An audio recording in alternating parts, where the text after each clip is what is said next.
Membunuh seseorang itu kejahatan yang besar. Tapi ketika dibungkus dengan jihad, menjadi suatu hal yang dipandang mulia. Memukul orang itu perbuatan jahat. Tapi ketika dibungkus dengan amar ma'ruf nahi mungkar, menjadi suatu hal yang mulia. Di Suriah, berzina itu kejahatan agama. Tapi ketika dibungkus dengan jihad nikah, menjadi mulia. Mencuri itu juga kejahatan. Ketika dibungkus dengan kalimat faid, menjadi mulia. Merampok kejahatan, ketika dibungkus dengan ghanimah, menjadi mulia. Ini konsep-konsep agama yang disimpangkan oleh mereka. Sebetulnya pemerintah sekarang ini menjadi korban posisinya dari pemerintahan-pemerintahan sebelumnya yang membiarkan atau dalam tanda kutip memelihara. Seperti misalnya Hizbut Tahrir misalnya. Hizbut Tahrir itu tahun 52, 55, sejak awal kelahirannya sudah dilarang di Timur Tengah. Tapi di Indonesia, Hizbut Tahrir itu diberi fasilitas oleh negara. Diberi badan hukum, fasilitas, diberikan izin untuk menggunakan fasilitas-fasilitas negara.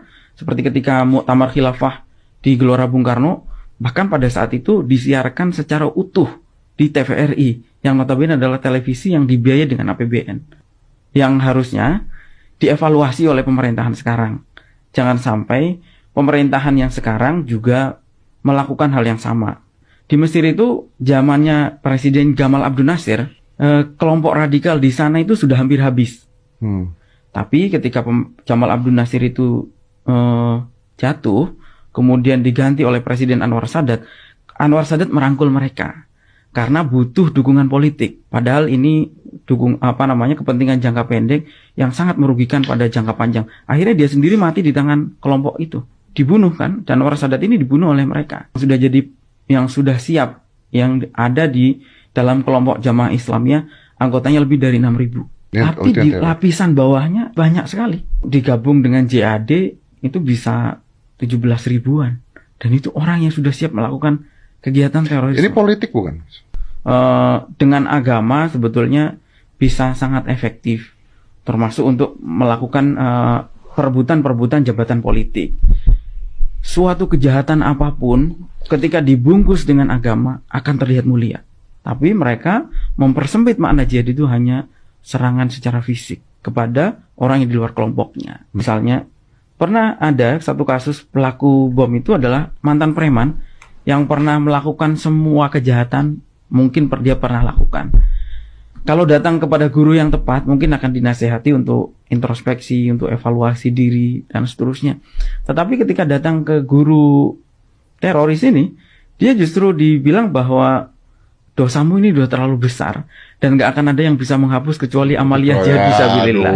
Kebayang. Jadi ini saya dapat cerita dari Ali Imran, pelaku bom Bali. Sosiolog Muslim itu pernah mengatakan bahwa kalau kamu mau mengelabui orang bodoh, maka bungkuslah sesuatu itu dengan agama. Itu diucapkan ribuan tahun yang lalu.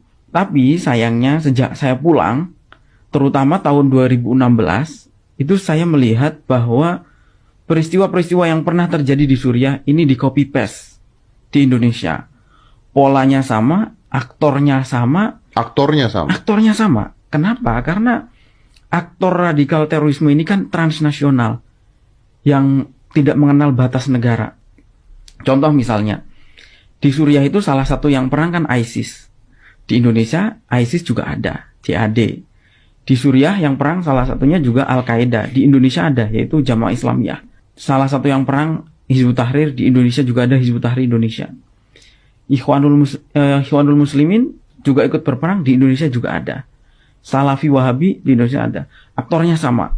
Bahkan Indonesia, beberapa kelompok dari kita yang menggalang donasi mengatasnamakan kemanusiaan itu banyak disalurkan untuk membeli senjata di Suriah.